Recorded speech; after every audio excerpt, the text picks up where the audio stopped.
La transpiration est un phénomène naturel qui accompagne souvent l'activité physique. Beaucoup de gens associent la transpiration à la perte de poids, pensant qu'une séance de sport intense et humide est synonyme de résultats visibles sur la balance. Cependant, il est essentiel de comprendre la nature de la transpiration et son rôle dans la perte de poids. Dans cette vidéo, nous allons clarifier la corrélation entre le sport, la transpiration et la perte de poids.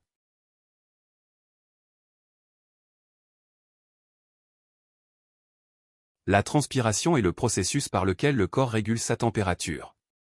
Lorsque nous faisons de l'exercice, notre corps génère de la chaleur, et pour éviter une surchauffe, il libère de la sueur. Cette sueur est principalement composée d'eau, de sels minéraux et de petites quantités de déchets métaboliques. La transpiration permet donc au corps de maintenir une température stable, mais elle ne doit pas être confondue avec une perte de graisse.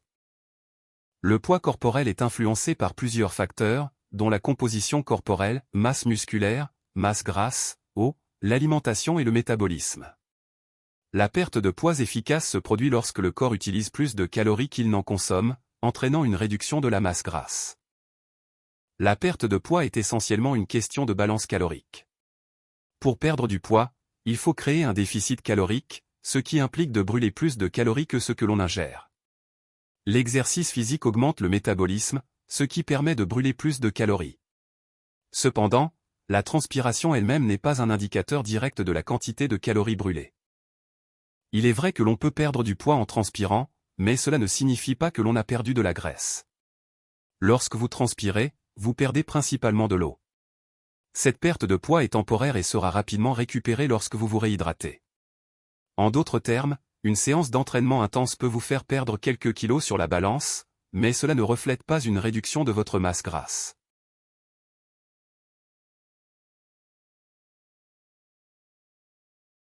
Numéro 1. Transpirer plus signifie brûler plus de calories. Ce n'est pas nécessairement vrai. La quantité de sueur produite dépend de nombreux facteurs, y compris la température ambiante, l'humidité, votre niveau de forme physique et votre génétique. Une personne qui transpire beaucoup ne brûle pas nécessairement plus de calories qu'une autre qui transpire moins. Numéro 2. Transpiration égale efficacité de l'entraînement. Certaines personnes pensent qu'un entraînement plus intense, qui provoque beaucoup de transpiration, est plus efficace. Cependant, l'efficacité d'un entraînement dépend de nombreux autres facteurs, comme la durée, l'intensité et le type d'exercice.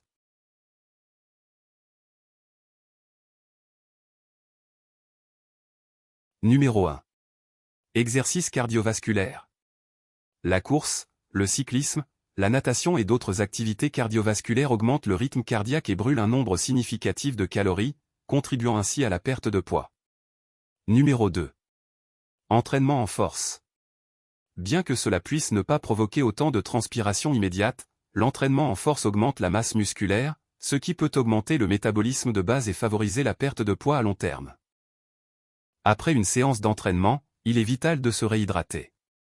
La perte d'eau par la transpiration doit être compensée pour maintenir un bon fonctionnement corporel. Ne pas se réhydrater peut entraîner des déshydratations, ce qui peut affecter les performances sportives et la santé globale.